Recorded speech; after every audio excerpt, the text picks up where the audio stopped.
저는 어린 시절 약 60호 정도 되는 마을에서 초등학교를 다녔습니다.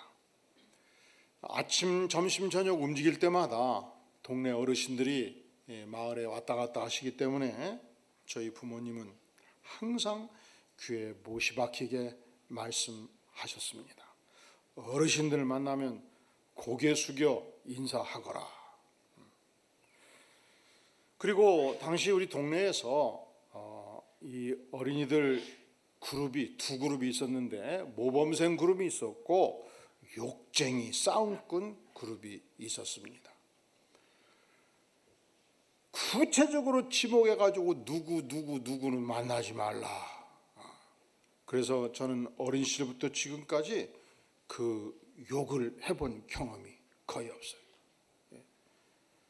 요즘 여러분 왔다 갔다 하다가 중고등학생 대화할 때 자세히 들어보세요. 첫째로 도무지 무슨 말인가를 잘 몰라요. 어떻게 은어를 많이 쓰는지. 두 번째, 욕이 없으면 말이 안 될 것 같아. 근데 저는 어린 시절부터 철저하게 언어의 규제를 받았습니다. 또 부모님이 말씀하시면 그냥 철저하게 따랐습니다. 복습하거라 하면 복습하고 예습하거라 하면 예습하고 손 씻으라 하면 손 씻고. 왜 아버님 말씀을 철저히 따랐는가 곰곰이 따져보니까 두 가지 이유가 있더라고요. 첫째로 어린 시절부터 나를 사랑해 주시고 나를 보호해 주시는 아버지로부터 인정받는 아들이 되고 싶은 거죠. 이 지금 5살, 7살, 10살, 15살 자녀를 키우는 부모님들께 묻습니다. 아들이 한마디 하면 쫙쫙 들으면 너 공부할 때 기왕이 1등 오면 어떨까 했더니 진짜 30대에서 1등을 해버렸어. 그 이뻐요 안 이뻐요? 모르시겠어요? 어쩌다 말이 좀 거칠어서 얘야 말은 거칠게 하는 거 아니다. 그랬더니 그 다음부터 말을 이쁘게 하는 거예요. 이뻐요 안 이뻐요? 네. 제가 그렇게 컸다니까. 그리고 왜 그렇게 컸냐? 첫 번째 이유가 아버지로부터 인정받은 아들이 되고 싶었던 거예요. 나를 사랑해주는 부모님으로부터 충분히 인정받는 것이 인생의 기쁨 아니겠습니까? 두 번째 이유가 있죠. 그 시대의 어르신들은 대부분 자녀들을 향해서 굉장히 엄격했지 않습니까? 이제 방 위쪽에 큰 항아리가 있었고 그곳에 버들나무 가지를 꺾어서 넣는 매가 있었습니다. 10대 개 있어요. 부러지면 또 쓰려고. 그러니까 야 이 녀석아 너 왜 일을 이렇게 했느냐 하면 그날은 2대. 경서봐 이리 오너라. 오늘은 5대.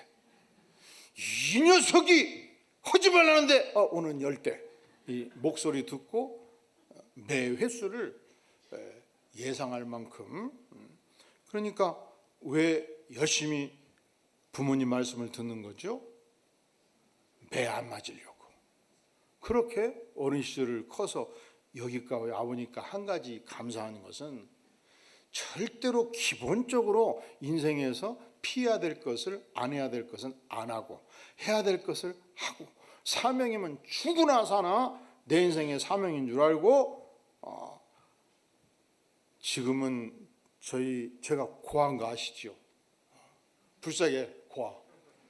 근데 살아계신 하늘의 아버지 말씀도 그렇게 듣고 살고 싶어 하는 것입니다.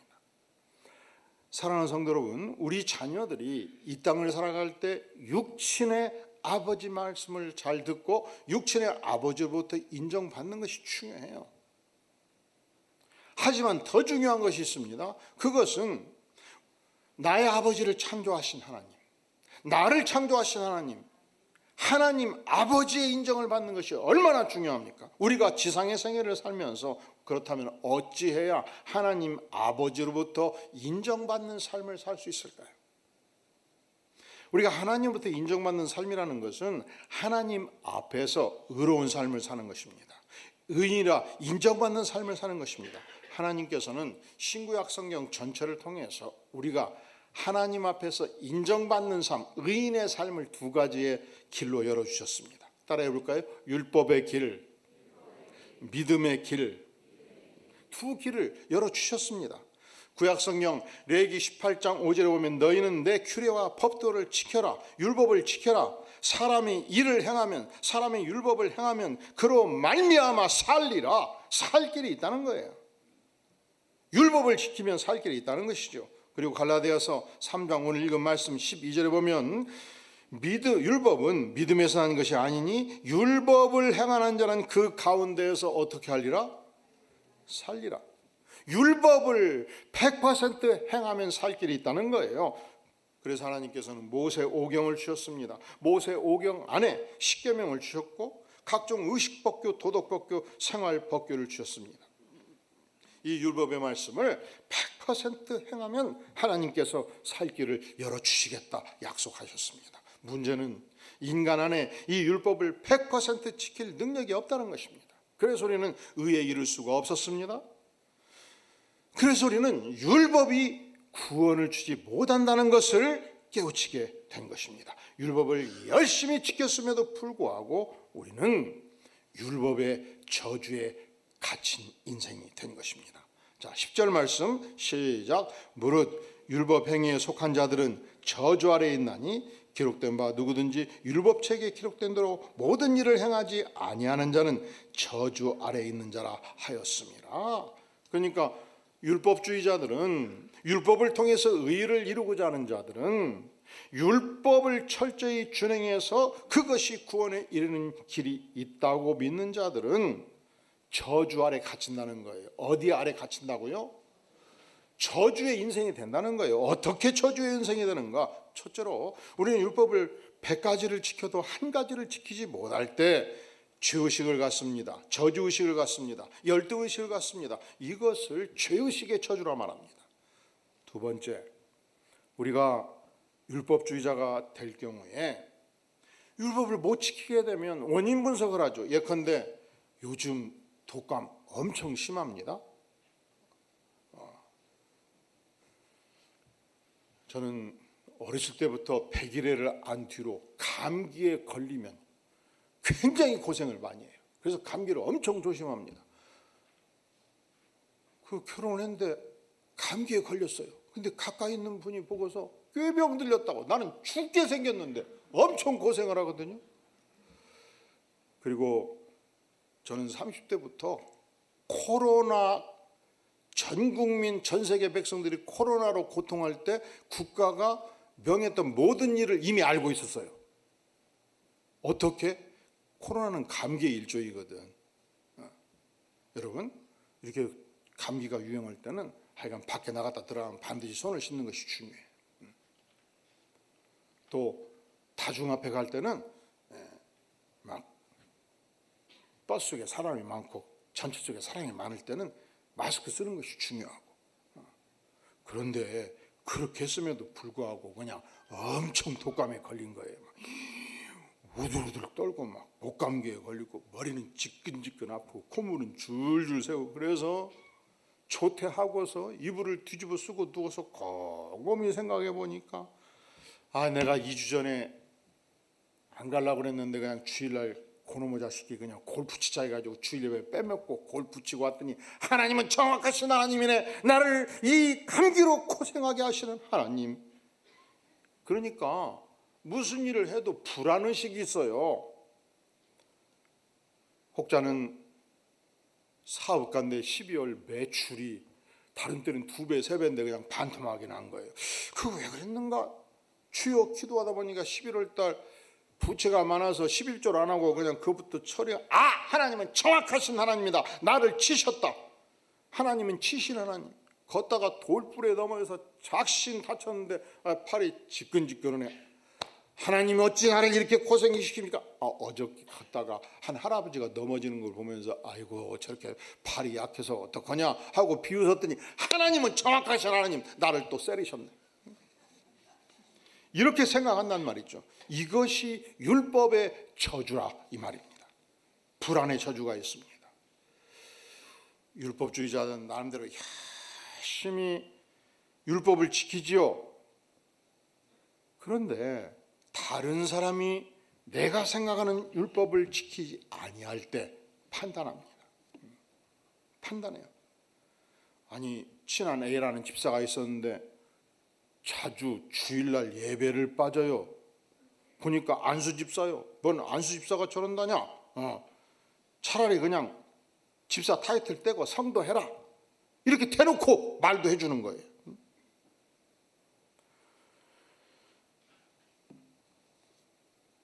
제가 목회를 하다 보니까 사실은 주일날 설교에 집중하고 오후에는 또 정리된 사역들을 진행하고 오후 5시에 사역자 회의하고 집에 가면 어쩔 때는 9시가 될 때도 있어요.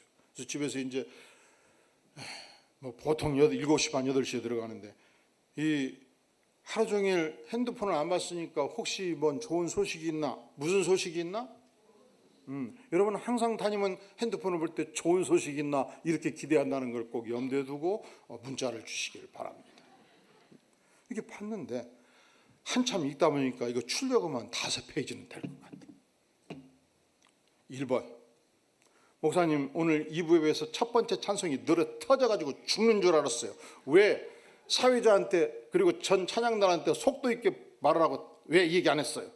2번째 광고를 할 때 2번, 8번, 7번, 2번 다시 왜 2번 광고하고 왔다 갔다 해요? 순서대로 하도록 교육시키세요.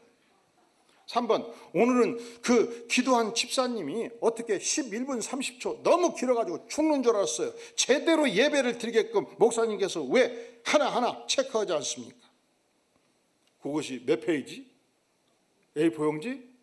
5페이지. 과장법을 제가 쓰는 거예요. 이런 글은 A4지 반 페이지만 들어도 저한테는 막 A4지 10페이지로 느껴지는 거예요. 막 부담이 팍 되는 거예요. 아니 기도하는 분이 오직 열심히 준비해서 기도를 했을 것이요. 그냥 그러면 은혜 받으면 돼야. 할렐루야.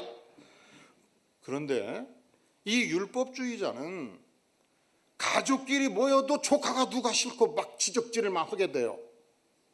친구들끼리 10년 만에 만나가지고 좋은 얘기도 바쁜데 야 너는 왜 모자를 삐뚤게 썼냐?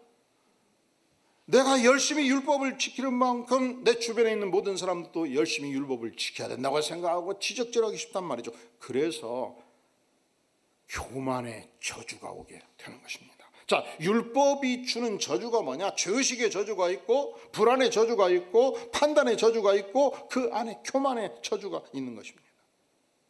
그러니까 이 땅에 예배하는 모든 사람들, 내가 만나는 모든 사람들은 내가 열심히 율법을 지키는 만큼 너희들도 열심히 율법을 지켜야 되는데 지키지 못하는 것을 볼 때 내가 견딜 수 없다 해서 열심히 지적질을 하기 때문에 별칭이 2가지가 생겨요. 따라해 볼까요? 지적질 대장. 혹시 요즘은 전혀 그런 분이 우리 게 없는데 본인이 그렇다고 생각하면 누가 또 목사님한테 찔렀냐 이런 생각을 하면은 안 돼요. 아, 하나님이 나를 말씀으로 깨우치는구나 하면 은혜가 되는 줄로 믿습니다. 2번째 별칭. 원래 혹시 내가 사랑하는 아들에게도 약점이나 잘못된 점을 얘기할 때는 반드시 꿀을 발라서 얘기를 해줘야 돼. 뭘 발라서 얘기해 줘야 된다고요? 뭘 발라야 돼요? 그런데 이 지적질 대장은 뼈죽은 송곳으로 찔러대버리네. 꼬챙이같이 찔러대니까 그냥 죽었는 거예요. 그냥 꼬챙이 대장 별명을 2개 간단 말이죠. 왜 그러는가? 그것이 교만의 한 표현이고 그것이 저주의 표현이 되는 것입니다. 나만큼 열심히 율법을 지키는 자가 없다. 나는 율법을 열심히 지키기 때문에 우수한 인간이다. 나보다 우수한 인간은 없다. 하나님은 어떤 경우에도 우수한 인간인 율법주의자 나를 제껴서는 안 된다. 그래서 하나님도 내가 묶어버려요.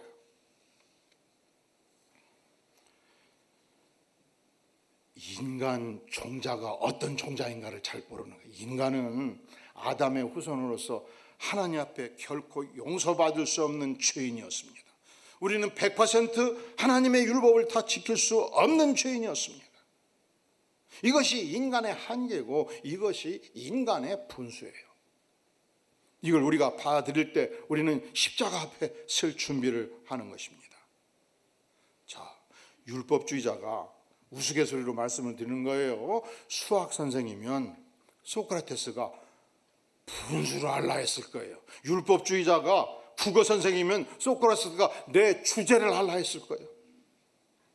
만약에 지리 선생이면 너의 앉은 자리를 알라 했을 것이고, 미술 선생이면 너의 모습, 요즘 젊은이들의 표현으로 너의 꼬라주의를 알라. 우리가 십자가 앞에서 하나님 앞에 죄인이었던, 하나님과 원수되었던 나의 총자, 나의 모습, 내 존재를 제대로 알아야 되지 않겠습니까? 그런데 저주 아래 있기 때문에 자기를 알지 못합니다. 이 율법주의자들은 갖는 정신적 특징이 있어요. 첫째로 열심히 율법을 지킵니다. 그런데 인생에 기쁨이 없습니다. 극성스럽게 사역을 합니다. 그런데 감격이 없고 은혜가 없고 축복이 없습니다. 항상 심령이 빼빼 말라 있습니다. 기도를 해도 은혜가 임하지 않고 괴롭기만 합니다. 그러니까 율법주의자는 참으로 불쌍한 인간이라 하지 않을 수가 없는 것입니다. 그것을 11절에서 바울 사도는 표현하기를, 또 하나님 앞에서 아무도 율법으로 말미암아 의롭게 되지 못할 것이 어떻다고요? 분명하다는 것이죠. 그래서 의인은 율법으로 사는 것이 아니고 믿음으로 산다, 그렇게 표현을 하는 것입니다. 예수님 시대에도 율법주의자들이 있었습니다. 저들의 이름은 서기관과 바리새인들이었습니다. 우리 주님께서는 마태복음 23장 24절에서 이렇게 표현합니다. 화 있을진저 외식하는 서기관들과 바리새인들이요. 이걸 오늘날로 말로 바꾸면 이렇습니다. 이 망할 놈들아, 이중 인격자들아, 이런 표현입니다. 너희가 박하와 회항과 근체 채소의 11조는 들이되 율법에 더 충한 바 정의와 긍휼과 믿음을 버렸도다, 주께서 말씀하십니다. 그러니까 이 표현이 이래요. 너희는 가장 쉽게 드릴 수 있는 거, 채소밭에 가가지고 봉지 10개 상추를 땄으면 이것은 몇 푼이 안 나가니까 자신 있게 하나님께 드리지 않느냐. 그런데 정의를 베풀고 고통하는 자들에게 긍휼을 베풀고 전능하신 하나님을 믿는 믿음을 어찌하여 버렸느냐. 심령의 믿음을 버렸도다. 잔과 대접의 겉은 깨끗하되 그 안에는 탐욕과 방탕으로 가득하도다.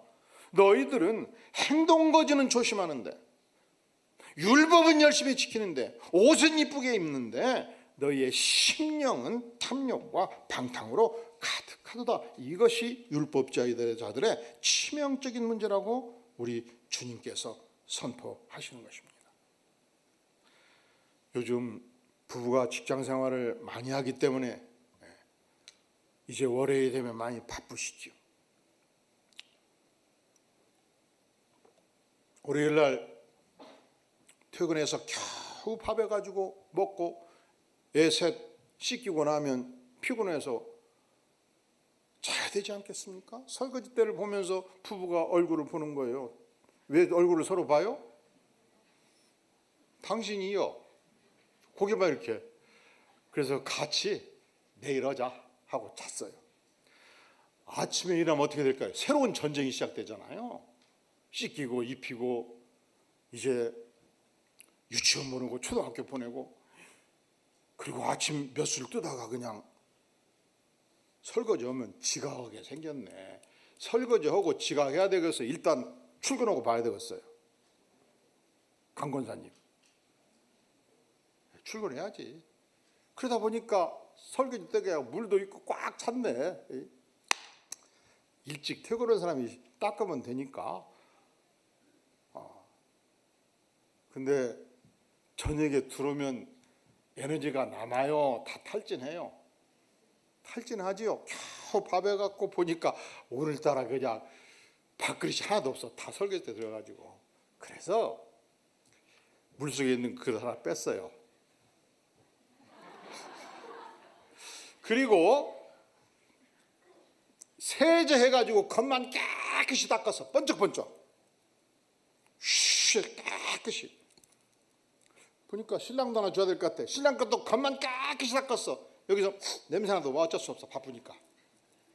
그리고서 맛있는 흰밥을 고공밥으로 딱 담고 두 그릇 담아갖고 속을 씻었어요? 안 씻었어요?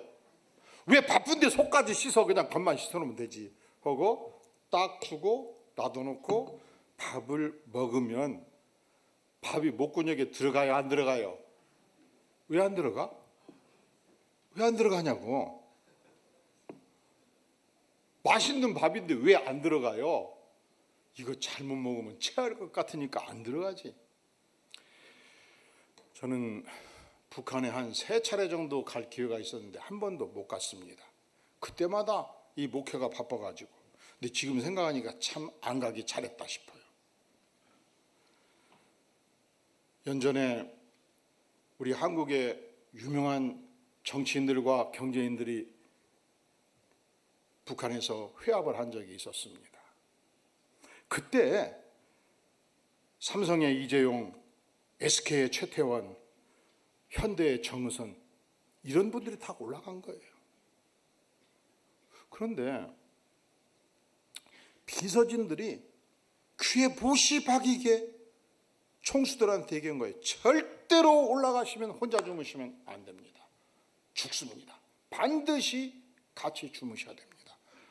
그런데 당시 초청했던 북한의 선전무장 이모 씨가 그들이 생각하는 최고급 호텔의 정치인들과 경제인들을 지금도 그렇다고 그래요. 반드시 독방을 넣어준대요. 그리고 새벽 1시, 2시, 3시 미인들을 넣어주면서 이 방에서 문을 안 열어주면 저는 내일 죽어요. 죽습니다. 그러면 문을 열어줘야 돼, 살려야 돼야. 여성들에게 묻는 거예요. 문을 열어줘야 돼야, 열어줘서 죽게 만들어야 돼야. 어떻게 해야 되냐고 답변하셔. 에? 안 열어주면 이 여인이 죽어요. 열어주면 내가 죽어. 그래서 다음날 있나 보면 6개월 지나서 북한에서 연락이 오잖아. 임신 6개월 됐다고. 3년 지나면 3살 됐다고. 지금 어디 있다고 사진도 가끔 보내주잖아. 그러니까 그렇게 국가를 사랑하고 반공주의적인 사상을 가졌던 인물들이 가끔 친북적 행동을 할 때 이 문제가 있다고 이제 아주 공개된 이야기더란 말이죠. 그래서 그날 밤 총수 3명이, 이 총수들은 어딜 가나 독방 쓰고 최고 호텔 하룻밤 자도 막 500만 원, 1000만 원짜리 방에서 잔대야. 근데 그 총수들이 또 비서진들이 귀에 모시박에게 얘기해 주니까 그날 밤 셋이서 한 방에서 지내는데 이 총수들이 좋은 침대에서 자도 잠이 오기 어려울 사람들인데 그냥 셋이 한 방에 지내다 보니까 밤을 꼬박 샜대요. 그리고 식사를 하는데 이모, 북한 이들을 접대했던 선전부장이 눈을 딱 치켜뜨면서 한마디 했어요. 내가 말하면 여러분이 기억할 사람들 많아요. 평양냉면이 목구멍에 넘어갑니까? 내 말 안 듣고 저기들끼리 3명이 자가지고 내가 할 일을 제대로 못했지 않습니까? 이 말이에요. 이것이.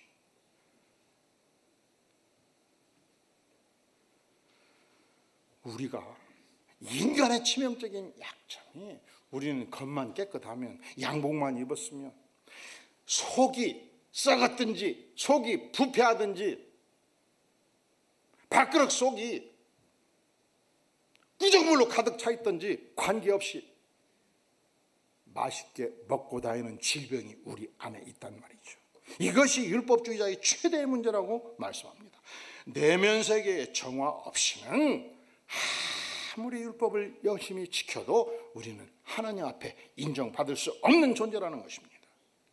율법으로는 구원을 받을 수 없는 존재고 율법으로는 우리가 의인이 될 수 없다면, 그렇다면 우리가 어떻게 의인으로 하나님 앞에 인정받을 수가 있겠습니까? 첫째, 따라해볼까요? 율법의 길. 율법의 길로는 하나님께 인정받을 길이 없어요. 그래서 두 번째, 따라해볼까요? 믿음의 길.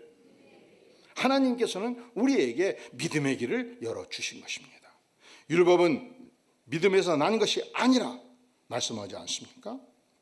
11절 또 하나님 앞에 아무도 율법으로 말미암아 의롭게 되지 못할 것이 분명하니 이는 의인은 무엇으로 말미암아 살리라?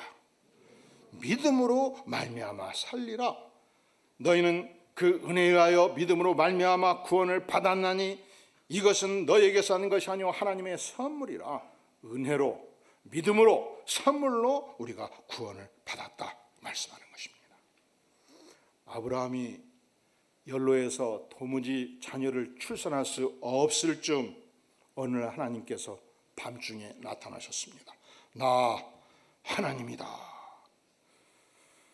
근데 아브라함은 그 시대 거부였습니다. 조카 롯이 전쟁에 사로잡혔을 때 목동 가신들 318명을 투입해서 구출했지 않습니까?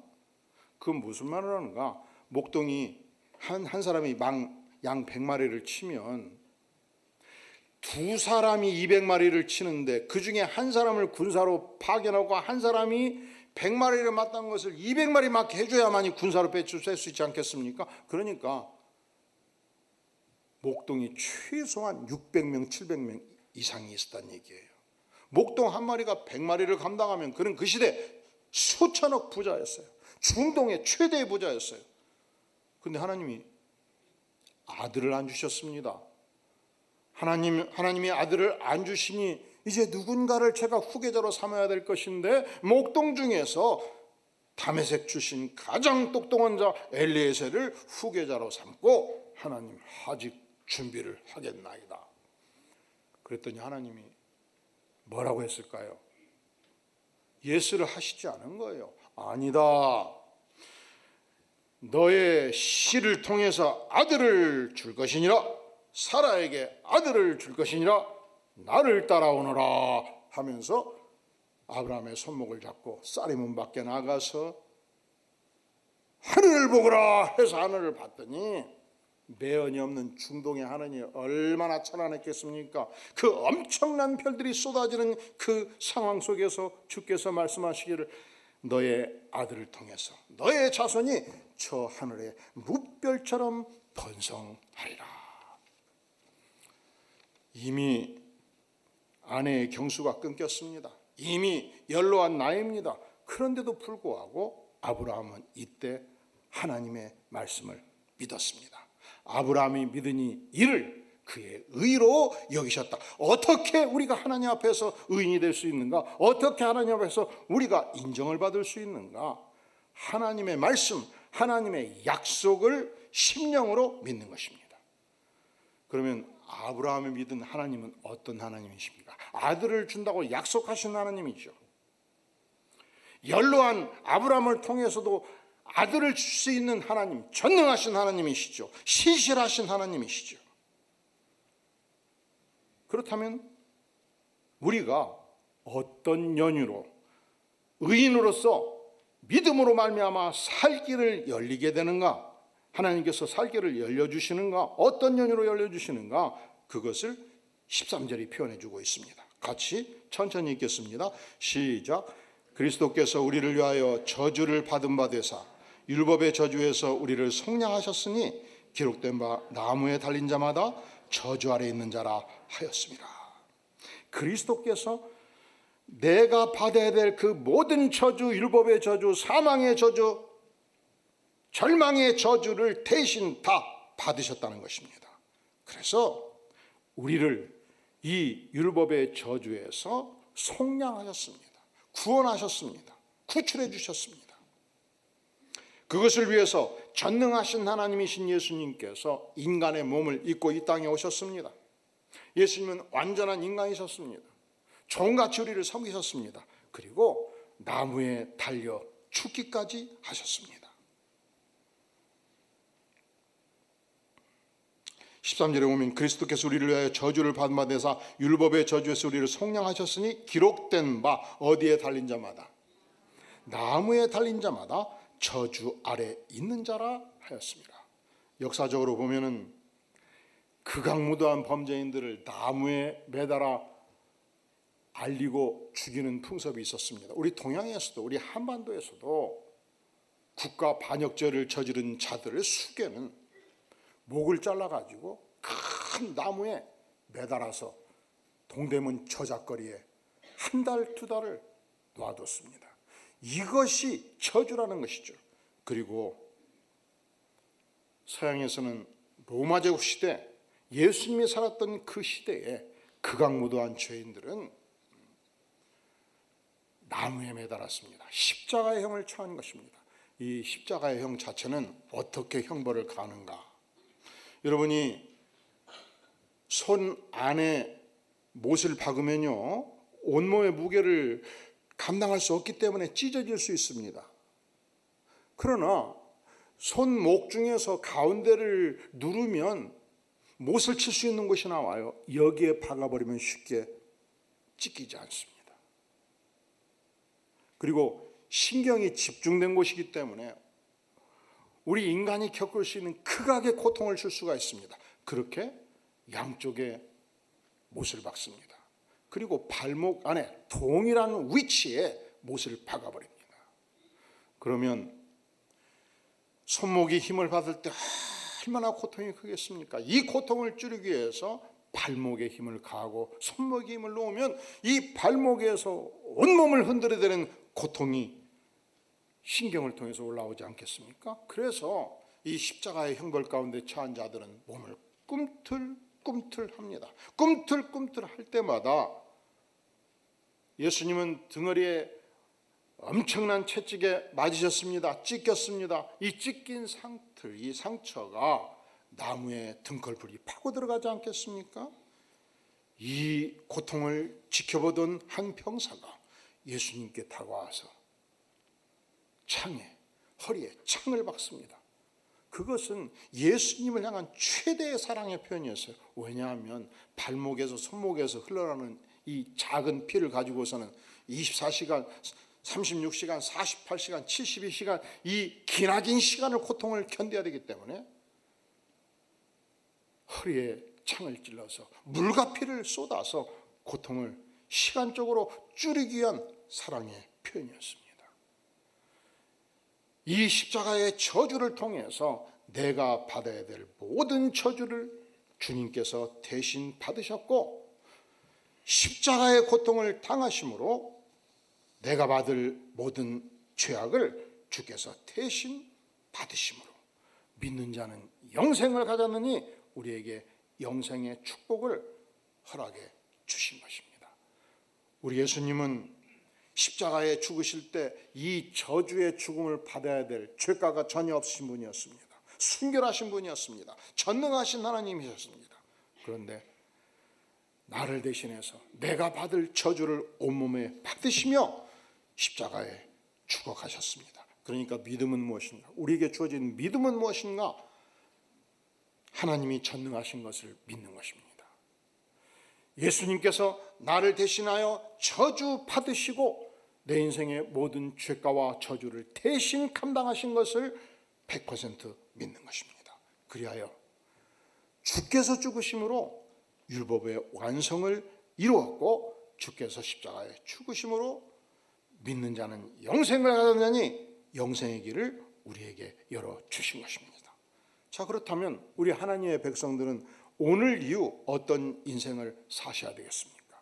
율법주의를 청산하고 십자가의 은혜에 견고히 서서 믿음으로 사는 축복의 삶이 여러분의 생애에서 전개되기를 주의 이름으로 축원합니다. 기도하겠습니다.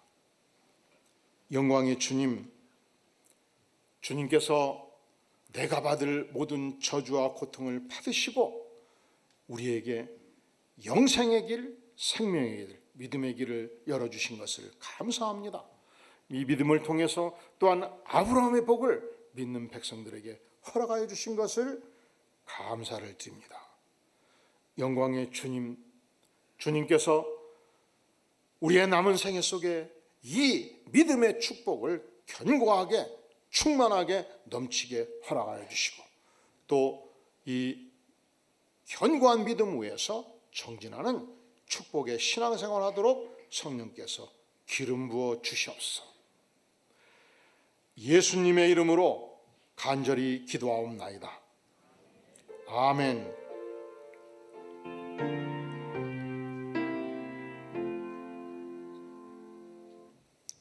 이 시간은